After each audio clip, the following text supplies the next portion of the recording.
Bom, falando sobre sermão expositivo, como que eu vou descobrir qual é a doutrina que existe dentro de um versículo que eu comecei a trabalhar? Nós estamos pensando aqui em João, capítulo 14. Não se turbe o vosso coração. Vírgula. Vamos colocar vírgula aqui no lugar certo. Não se turbe o vosso coração. Vírgula. Crede em Deus. Vamos colocar mais uma vírgula aqui. Crede também em mim. Olha, se eu estou falando não se turbe, aqui eu estou falando de temor. Temor em sentido de medo. O que é o medo? O medo é um dos comportamentos humanos. Então aqui é antropologia, ó. Antropologia. Dentro da antropologia, eu estou falando do coração. Se eu estou falando do coração, eu estou falando do coração biológico ou do coração psicológico? Coração psicológico. Eu não estou falando do coração que bate, eu estou falando do coração que sente. Se é antropologia, eu tenho psicologia aqui, ó. Quanto conhecimento eu preciso só para começar a pregar o Evangelho de João, capítulo 14, de forma expositiva?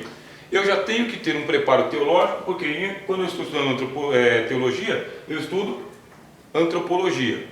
E eu estudo também psicologia. Eu já tenho que ter dois tipos de preparo para poder fazer o sermão expositivo. O coração humano pertence à área da psicologia. Sentir medo é natural.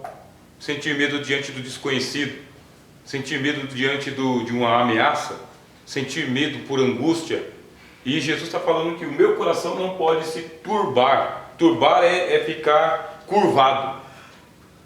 Não se curve, não se turbe, não se atemorize. Não deixe o coração ficar pequenininho. Eu já tenho que ter conhecimento de psicologia e antropologia. Crede em Deus. Ó, crer. Crer faz parte da soterologia. Ó, soterologia. Porque a fé vem pelo ouvir a palavra de Deus. Fé faz parte de um dos estudos da soterologia. Fé, justificação, santificação, faz parte da soterologia. Eu já tenho que ter conhecimento de antropologia, psicologia e soterologia para poder falar sobre crer. Credes em Deus. Ó, Deus é teísmo. Eu tenho que ter estudado e conhecido teísmo. Uma matéria chamada teísmo, teodiceia, atributos de Deus, um monte de outras questões. Crede em Deus. Voltou a palavra aqui, crede também. E esse também aqui eu tenho que ter conhecimento de português. Português, da língua portuguesa, porque eu também não veio por acaso aqui. Esse também aqui está dizendo que ele, lado a lado, também é junto com. Além disso, também, língua portuguesa você tem que conhecer. E você tem que ter conhecimento de cristologia. Vou pregar um sermão expositivo. Eu tenho que ter pressa para falar sobre o homem? Não. Para falar sobre o coração do homem? Também não. Falar sobre salvação? Também não. Deus? Não. Cristo? Não. Eu tenho que ter paciência. Eu me proponho a pregar um sermão expositivo para os irmãos e não tenho a menor paciência de atropelar o texto. É isso que o Martin Lloyd Jones conseguiu fazer com a carta aos Efésios. Ele pega Efésios 6 e 10 e escreve um livro com quase 500 páginas, de um versículo. Quando eu comecei a ler esse livro, eu pensei o seguinte: vou avançar rapidão nessa leitura aqui. Eu terminei o primeiro capítulo, gostei muito. Quando eu fui para o segundo capítulo era o mesmo versículo, o cabeçalho é o mesmo. E a exposição que ele fez é dentro do versículo. Fortalecei-vos no Senhor e na força do seu poder. E para mim isso aí já virou redundância, né? Fortalecer-se na força do seu poder. Ele trabalha a palavra fortalecer-se no Senhor, na força do seu poder. Ele consegue trabalhar os 4 conceitos. Sermão expositivo. Se você pega todo João capítulo 14 e fala, vou fazer um sermão expositivo, como que eu faço? Qual que é o passo a passo? O que eu preciso saber? Então vamos lá. Existem alguns contextos, tá? Que ajudam a gente a estudar um texto. Contexto é aquilo que vem junto com o texto. Contexto, está do lado, está dentro. Começa assim. Que tipo de contexto eu começo? Eu começo com um contexto literário. Quem foi que disse que eu tenho que começar com um contexto literário? É porque isso aqui é um novelo de lã todo embaralhado, você tem que começar por alguma parte. Você escolhe a ponta por onde você vai começar. Pode ser contexto literário, pode ser contexto teológico, pode ser contexto político, econômico, cultural, religioso, filosófico. Não tem fim. Um texto ele não nasceu do nada, sozinho, de repente surgiu. Quem escreveu? Eu falaria isso aqui só lá no bacharel, mas eu vou adiantar para vocês aqui no médio. Está escrito assim, ó, Evangelho de João, não é? Evangelho de João. Aí você pega a sua Bíblia, vai lá na primeira página e procura saber se é Evangelho de João. Não é. Como assim não é? A igreja não diz, o pregador não diz, o professor de teologia não disse que é o Evangelho de João, mas ele não disse que ele era o que era o Evangelho de João. No texto não existe. Não existe. E não é só o Evangelho de João. Não existe o Evangelho de Mateus. Não existe o Evangelho de Lucas e não existe o Evangelho de Marcos. Ele não se identificou.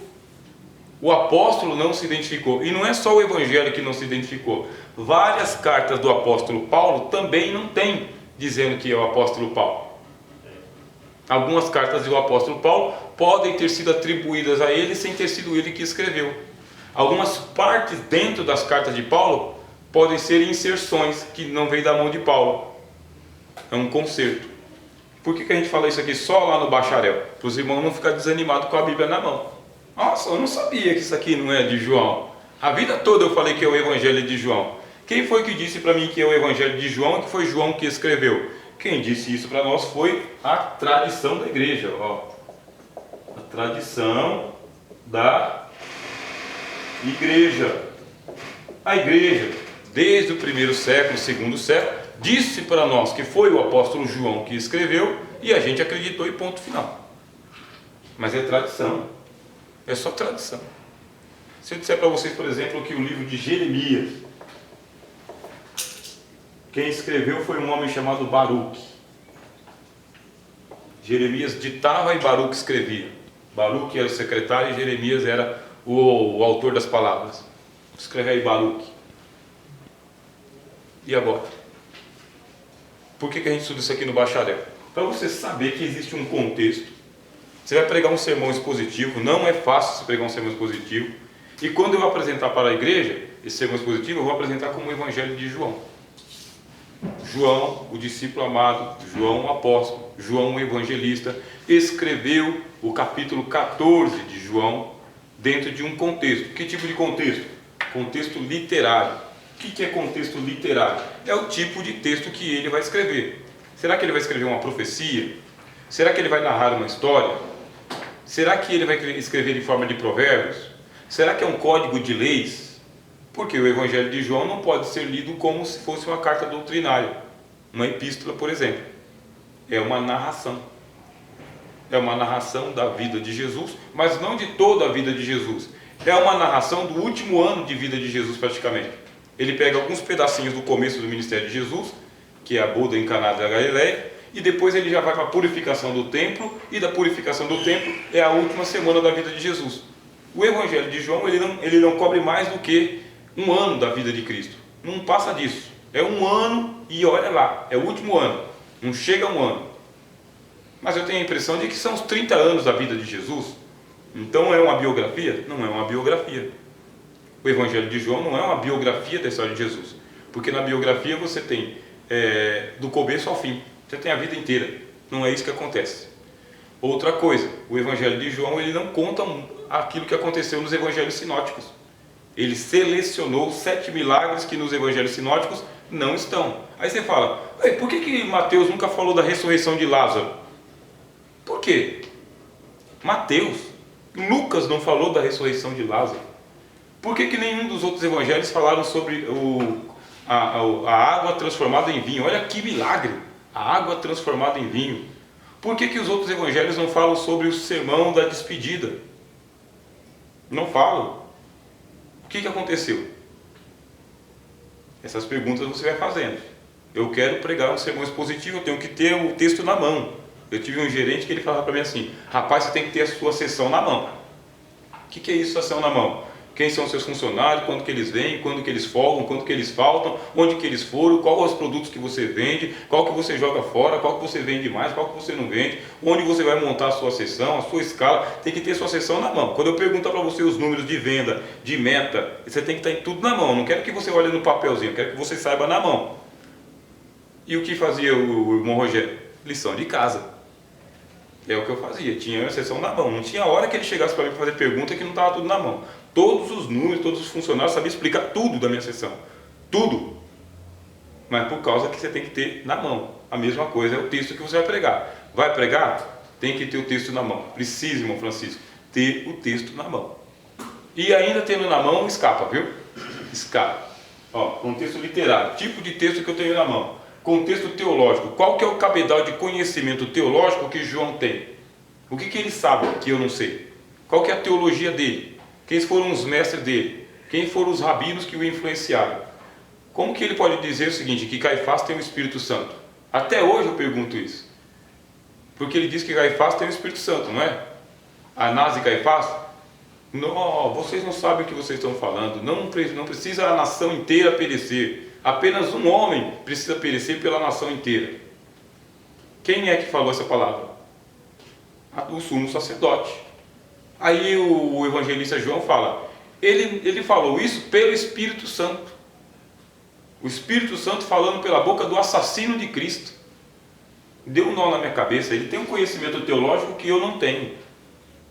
E o gostoso da Bíblia é isso. É você saber que você não tem o conhecimento teológico que a Bíblia tem. Ela tem doutrina lá que elas vão escapar pela sua mão. Elas vão embora. O Senhor Jesus ele diz o seguinte, olha, é mais fácil um camelo passar pelo fundo de uma agulha do que um rico entrar no reino dos céus. É um enigma. É um enigma. Jesus desafiou a nossa parca inteligência. A gente não consegue saber o que Cristo quis dizer. Pedro falou, Senhor, então ninguém vai se salvar. E Cristo falou assim, isso é impossível aos homens. É impossível que um rico se salve. Porque é mais fácil um camelo passar pelo fundo de uma agulha. Aí veio um teólogo lá e falou que a agulha é um buraco que tinha lá no muro e o camelo tinha que passar pela agulha, tinha que deixar a carne do lado de fora para empurrar o camelo. Só que o texto bíblico não fala nada dessa groselha, meu irmão. É até bonito, fica bom na pregação, mas não é verdade. Não é verdade. Como que eu sei que não é verdade? Porque eu fui investigar o tal da agulha, fui investigar a tal da palavra lá, eu vi a peripécia que os caras fizeram para torcer o texto, e o texto não diz isso. Jesus fala, é impossível, o camelo não passa pelo fundo da agulha. É a agulha do tecelão mesmo. É a agulha que o camarada usa para poder fazer as redes dele. É a agulha mesmo, com um buraquinho bem pequenininho. Hipócritas, vocês coam um mosquito e engolem um camelo. E aí? Jesus está falando que tipo de camelo que Jesus está falando? É camelo. Qual que é o contexto teológico que está dentro do texto? Eu vou pregar, mas eu tenho que ter esse domínio. Para não fazer essa pataquada que eu falei para vocês aqui. E o que eu uso de pataquada teológica, meus irmãos, eu só não saio assim do espírito por causa que não tem jeito, né? Mas a pessoa inventa. Mente com a Bíblia aberta. Mente, né? Inverte o texto. Força a situação. Além daqueles que eu já falei para vocês que são os clássicos, né? A tristeza, Contexto político. João, ele está escrevendo o texto dele por volta do ano 95, 96. Quem está mandando? Império Romano. Se ele fala abertamente o nome dele, ele está sendo perseguido. Se ele cita abertamente o nome da comunidade judaica que está seguindo Cristo, esses cristãos vão ser identificados e mortos. O que tem que fazer o evangelista João? Ele tem que escrever em código. Vocês acreditam nisso? Que existe linguagem codificada no Evangelho de João? Que só ele e as pessoas que receberam o texto sabiam? Que a gente não sabe? Perdeu-se o texto? Sumiu? Provavelmente, não, provavelmente é muito, né? Mas alguns nomes ali são nomes lendários. Lázaro, por exemplo. Lázaro não é nome, meu. Lázaro é apelido. Não é nome próprio. Não tinha um cara chamado Lázaro. Lázaro é uma doença. A pessoa que está sofrendo com chagas é chamado de lazarento. Está cheio de chagas. Esse Lázaro aqui é um cognome. Por quê? Queriam matar Lázaro por causa de quê? Que ele foi ressuscitado. Não é o que o texto diz? Procuravam matar Lázaro, porque por causa dele as pessoas acreditavam em Jesus. Esse nome aqui ele foi codificado. E não só esse nome foi codificado. Outros nomes foram codificados ali também, como o discípulo a quem Jesus amava. Discípulo a quem Jesus amava. Aí a gente fala, é João, é João, é João. E pode não ser João. Está codificado, só quem sabe é o autor do texto que escreveu. Vocês terem uma ideia, a crítica textual chega a dizer, e aí eu só posso falar no bacharel, não posso falar no médio, mas depois vocês chegam lá, vocês vão encontrar essa informação. A crítica textual diz que esse texto de João pode ter sido escrito por essa mulher aqui, ó. E não é o evangelho, não é o evangelista João, é essa daqui. Ela é o discípulo que Jesus amava. Ela conhecia as intimidades. E ela estava presente na ceia. A única mulher que estava presente na ceia. Nossa, meu Deus do céu, vai dar desmontou aí tudo. Agora dorme com esse barulho. Onde que eu vou falar isso? Eu vou falar isso aqui para a igreja? Num sermão temático? Num sermão textual? Eu vou falar isso aqui num sermão expositivo? Só vou falar aqui na sala de aula. Não é que é nada assim, sabe? Simplesmente é o espaço e o tempo que eu tenho que ter. Ó, contexto político. Contexto político, os cristãos estão sendo perseguidos e os nomes estão sendo ocultados ou mudados. Nomes ocultados, discípulo que Jesus amava, ou mudados. Sabe aqueles 153 peixes grandes que eles apanharam lá? 153 peixes. Isso aqui chama-se gematria. O que é gematria? No lugar das letras, dos números que estão aqui, usa-se letras. Está identificando um nome aqui. É um nome secreto. Um nome que eles reconheciam muito bem. E outra explicação é que representam aqui 153 igrejas que o apóstolo João pastoreava. 153 igrejas. Grandes peixes. Não é que não aconteceu a pesca, entendeu? Aconteceu a pesca. Só que o evangelista João, ele escolheu a dedo o que é que ele vai falar. Ele foi narrando um milagre, e o milagre que ele narrava tinha um código, tinha um segredo que ele estava contando. O número que ele utilizava tinha um segredo que ele estava também narrando. Vou pregar. Será que eu sei disso? Que está ali dentro do texto? Contexto econômico. O dinheiro que está girando. Contexto cultural. Contexto cultural são os costumes que estão no em volta. Quando o Judas chega para dar um beijo em Cristo, né? E Jesus fala assim: amigo, a que viestes? Amigo, a que viestes? Com um beijo traz o Filho do Homem. Que beijo que é esse? É um ósculo. Que ósculo é esse? É um beijo na boca. Esse beijo na boca, ele é dado inclusive até hoje, entre muitas culturas orientais. Isso é um ósculo chamado ósculo santo, ou ósculo sagrado. É um beijo santo, não é um beijo erótico. Contexto cultural, eu sei disso. Por que Cristo apareceu para Madalena primeiro, antes dos outros discípulos? A gente já notou isso aí. Por que Madalena primeiro? Por que não Pedro primeiro? Por que não João primeiro? Por que Madalena primeiro? Por que não Maria, a mãe dele, primeiro? Por que ele chama Maria de mulher e não chama de mãe? Contexto cultural. Onde que eu vou encontrar isso aí? Na Bíblia? Não. Você vai ter que estudar é muito. Você vai ter que gastar muitas horas de sono, lendo os textos com muita paciência e oração. Fazendo igual a Orígenes: Senhor, tira as escamas que estão nos meus olhos, porque eu não estou enxergando, tem muita luz aqui. Pedir para Deus abaixar a luz, porque tem tanta luz. Você abre a Bíblia que vem tanta luz que você fica cego. Contexto religioso: quais são as religiões que estão mandando no momento? Contexto filosófico: quais são as críticas que estão sendo feitas naquele momento? Tudo isso está aqui em João capítulo 14. Não se turbe o vosso coração. Crede em Deus, crede também em mim. Ele fala para crer em Deus e crer nele. Ele está colocando lado a lado com Deus. Lado a lado. Creia em Deus e da mesma maneira creia em mim. Lado a lado. pessoal ficou maluco por causa que Jesus estava se chamando Deus a si mesmo. Agora, no século 21, a gente já sabe, Jesus é Deus. Mas lá no século I, nem os apóstolos sabiam que Jesus era Deus. Nem eles sabiam. Demorou para a ficha cair. Quando o apóstolo Paulo começou a defender a divindade de Jesus, ele sofreu uma perseguição dos judeus que era do tamanho do mundo, por causa disso. Então, vamos aprender a pregar sermão expositivo.